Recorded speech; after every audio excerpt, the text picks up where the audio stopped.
when she could still look at things before her fall, we had a lot of great success with old photo albums.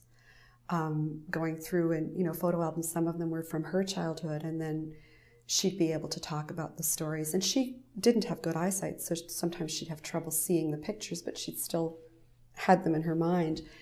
And unfortunately, after the fall, that became less and less possible because she never was comfortable opening her eyes again after the trauma of the fall. But she still, like we could ask her questions out of her past, you know.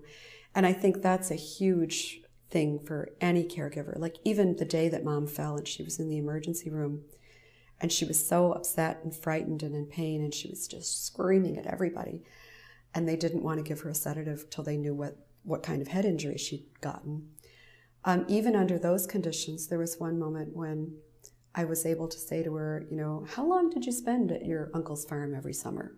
And that goes back to early childhood, and all of a sudden she was distracted enough that for just 5 or 10 minutes, she was more lost in her memory than in the moment.